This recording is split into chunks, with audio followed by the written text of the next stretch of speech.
The inner body, being is your deepest self. You spoke earlier about the importance of having deep roots within or inhabiting the body. Can you explain it again? Answer. The body can become a point of access into the realm of being. Do not try to understand being. You have already had a significant glimpse of being, but the mind always tries to squeeze it into a little box and then put a label on it. It cannot be done. It cannot become an object of knowledge. In being, subject and object merge into one. Being can be felt as the ever-present I am that is beyond name and form. To feel and thus to know that you are, and to abide in that deeply rooted state is enlightenment. Is the truth that Jesus says will make you free. Free from the illusion that you are nothing more than your physical body and mind. This illusion of the self, as the Buddha calls it, is the core error. Free from fear in its countless disguises as the inevitable consequence of that illusion. Free from sin, which is the suffering you unconsciously inflict on yourself and others, as long as this illusory sense of self governs what you think, say, and so. Look beyond the words. I don't like the word sin. It implies that I am being judged and found guilty. Answer. I can understand that. Over the centuries, many erroneous views and interpretations have accumulated around the words such as sin due to ignorance and misunderstanding. But they contain an essential core of truth. If you are unable to look beyond such interpretation and so cannot recognize the reality to which the word points, then don't use it. Don't get stuck on the level of words. A word is no more than a means to an end. It's an abstraction, not unlike a signpost. It points beyond itself. The word honey isn't honey. You can talk or think about God continuously for the rest of your life, but does that mean you know or have even glimpsed the reality to which the word points? It really is no more than an obsessive attachment to a signpost, a mental idol. If a word doesn't work for you anymore, then drop it and replace it with one that does work. If you don't like the word sin, then call it unconsciousness or insanity. That may get you closer to the truth, the reality behind the word, than a long misused word like sin, and leaves little room for guilt. Question. I don't like those words either. They imply that there is something wrong with me. Answer. Of course, there is something wrong with you. Do you not belong to the human race that has killed 100 million members of their own species in the 20th century alone? Question. You mean guilt by association? Answer. It is not a question of guilt, but as long as you are run by the egoic mind, you are part of the collective insanity. Perhaps you haven't looked very deeply into the human condition in its state of dominance by the egoic mind. Open your eyes and see the fear, the despair and greed. See the heinous cruelty and suffering on an unimaginable scale that humans have inflicted and continue to inflict on each other as well as on other life forms on the planet. You don't need to condemn, just observe. That is sin. That is insanity. That is unconsciousness. Don't forget to observe your own mind. Seek out the root of the insanity there. Finding your invisible and indestructible reality. Question. You said that identification with our physical form is part of the illusion. So how can the body, the physical form, bring you to a realization of being? Answer. The body that you can see and touch cannot take you into being. But that visible and tangible body is only an outer shell, or rather a limited and distorted perception of a deeper reality. In your natural state of connectedness with being, this deeper reality can be felt every moment as the invisible inner body, the animating presence within you. So, to inhabit the body is to feel the body from within, to feel the life inside the body, and thereby come to know that you are beyond the outer form. But that is only the beginning of an inward journey that will take you ever more deeply into a realm of great stillness and peace, yet also of great power and vibrant life. At first, you may only get a fleeting glimpse of it, but through them you will begin to realize that you are not just a meaningless fragment in an alien universe, briefly suspended between birth and death, allowed a few short-lived pleasures followed by pain and ultimate annihilation.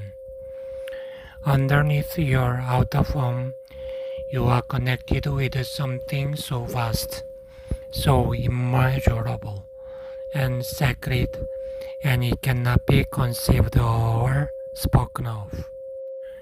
I am speaking of it not to give you something to believe in, but to show you how you can know it for yourself. You are cut off from being as long as your mind takes up all your attention. When this happens, you are not in your body. The mind absorbs all your consciousness and transforms it into mind stuff. You cannot stop thinking. Compulsive thinking has become a collective disease. To become conscious of being, you need to reclaim consciousness from the mind. This is one of the most essential tasks on your spiritual journey. It will free vast amounts of consciousness that previously had been trapped in useless and compulsive thinking. A very effective way of doing this is simply to take the focus of your attention away from thinking and directed into the body, where being can be felt in the first instance as the invisible energy field that gives life to what you perceive as the physical body. Connecting with the inner body. Try it now. You may find it helpful to close your eyes for this practice. Later on, when being in the body has become natural, this will no longer be necessary. Direct your attention into the body. Feel it from within. Is it alive? Is there life in your hands, arms, legs? Can you feel the subtle energy field that pervades the entire body and gives vibrant life to every organ? Can you feel it simultaneously in all parts of the body as a single field of energy? Keep focusing on the feeling of your inner body. Do not start to think about it. Feel it. The more attention you give it, the clearer and stronger this feeling will become. It will feel as if every cell is becoming more alive. And if you have a strong visual sense, you may get an image of your body becoming luminous. Although such an image can help you temporarily, pay more attention to the feeling than to any image that may arise. The feeling of your inner body is formless, limitless, and unfathomable. You can always go into it more deeply. If you cannot feel very much at this stage, pay attention to whatever you can feel. Perhaps there is just a slight tingling in your hands. That's good enough for the moment. Just focus on the feeling. Your body is coming alive. Later, we will practice some more. Please open your eyes, but keep some attention in the inner energy field of the body, even as you look around the room.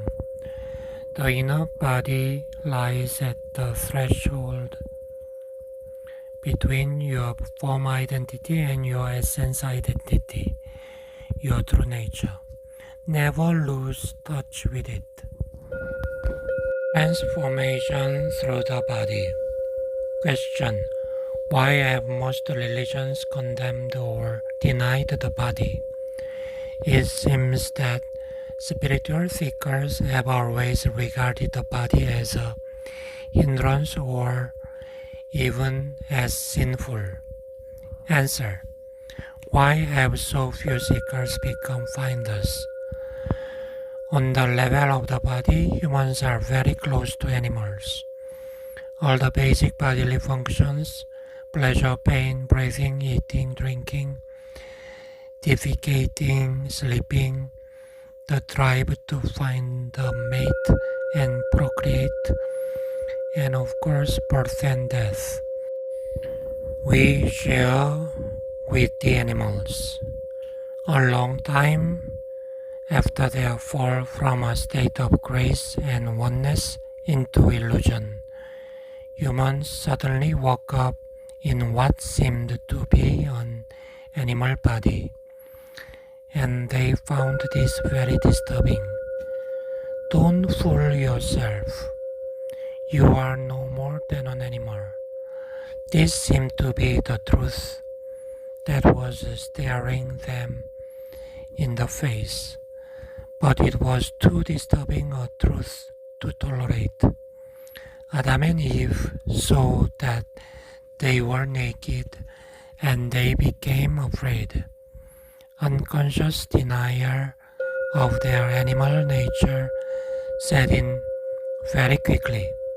The threat that they might be taken over by powerful instinctual drives and revert back to complete unconsciousness was indeed a very real one. Shame and taboos appeared around a certain part of the body and bodily functions, especially sexuality.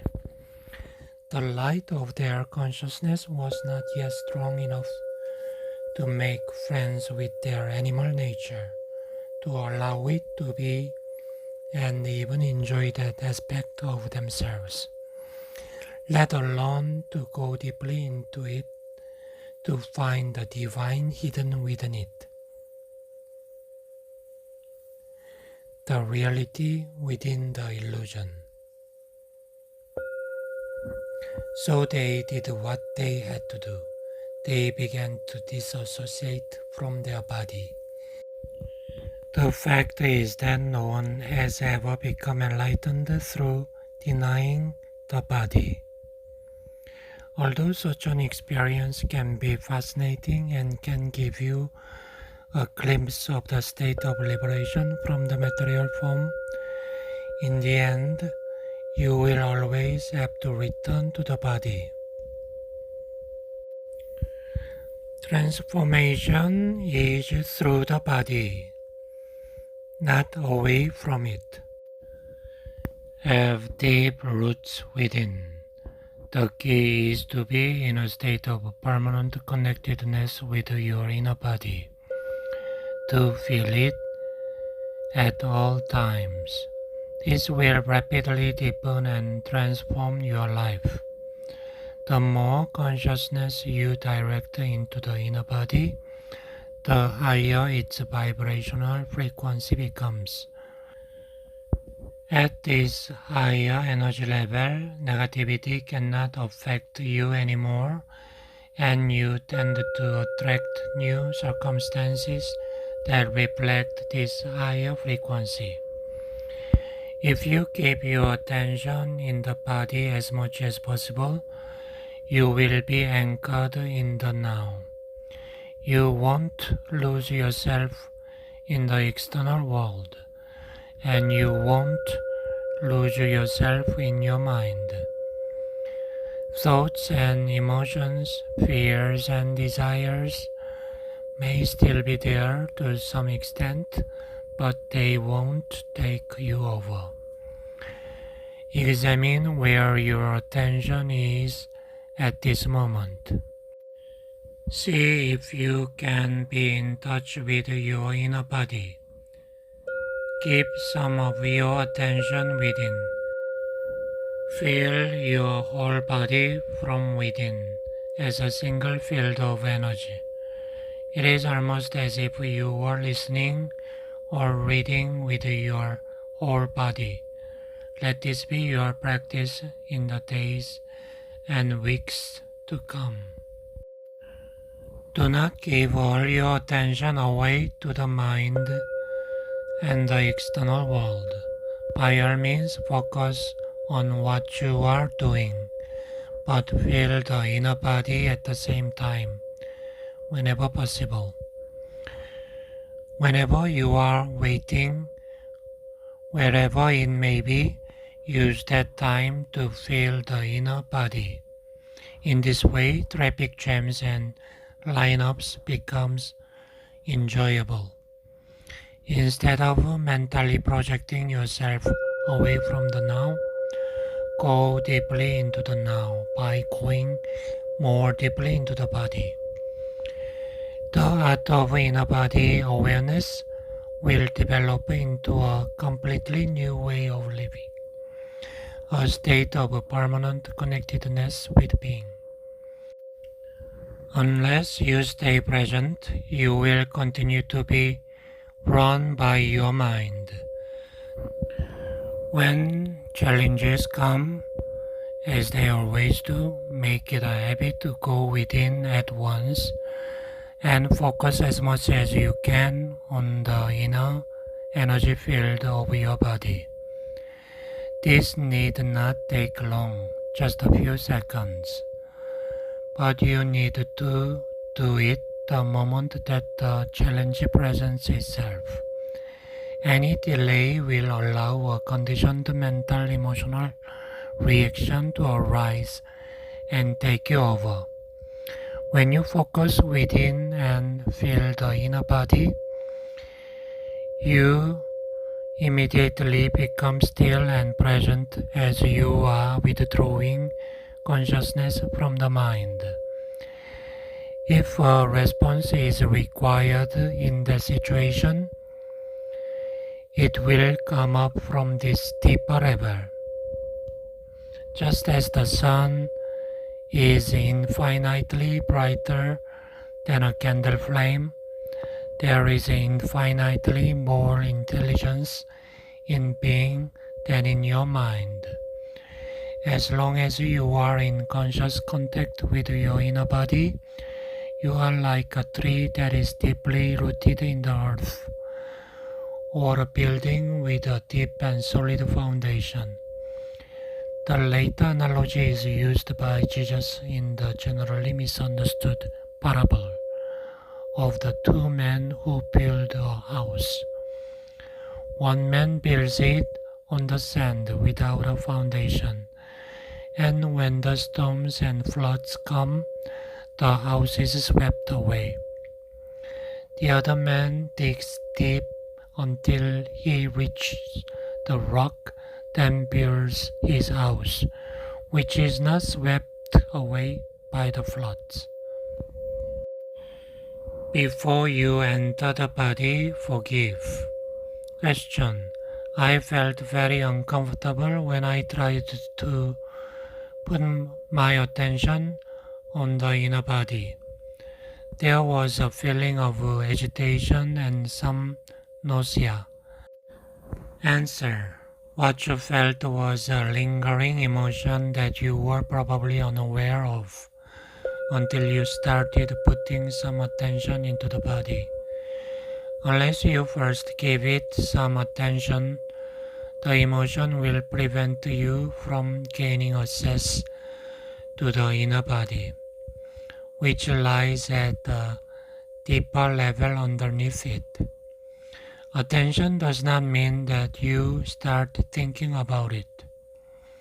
It means to just observe the emotion, to feel it fully, and so to acknowledge and accept it as it is. Some emotions are easily identified: anger, fear, grief, and so on. Others may be much harder to label. They may just be vague feelings of unease, heaviness, or constriction. In any case, what matters is not whether you can attach a mental label to it, but whether you can bring the feeling of it into awareness as much as possible. Attention is the key to transformation, and full attention also implies acceptance. Attention is like a beam of light, the focused power of your consciousness that transmutes everything into itself. In a fully functional organism, an emotion has a very short lifespan. It is like a momentary ripple or wave on the surface of your being. When you are not in your body, however, an emotion can survive inside you for days or weeks, or join with other emotions of a similar frequency that have merged and become the pain body, a parasite that can live inside you for years, feed on your energy, lead to physical illness, and make your life miserable. So place your attention on feeling the emotion and check whether your mind is holding on to a grievance pattern such as blame, self-pity, or resentment that is feeding the emotion. If that is the case, It means that you haven't forgiven. Non-forgiveness is often toward another person or yourself, but it may just as well be toward any situation or condition, past, present, or future, that your mind refuses to accept. Yes, there can be non-forgiveness even with regard to the future.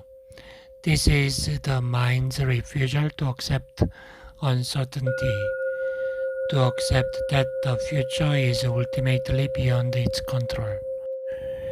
Forgiveness is to offer no resistance to life, to allow life to live through you. The alternatives are pain and suffering, a greatly restricted flow of life energy, and in many cases physical disease. The moment you forgive, you have reclaimed your power from the mind. Non-forgiveness is the very nature of mind. Just as the mind-made false self, the ego, cannot survive without strife and conflict. The mind cannot forgive. Only you can. You become present, you enter your body, you feel the vibrant peace and stillness that emanate from being. That is why Jesus said, before you enter the temple, forgive.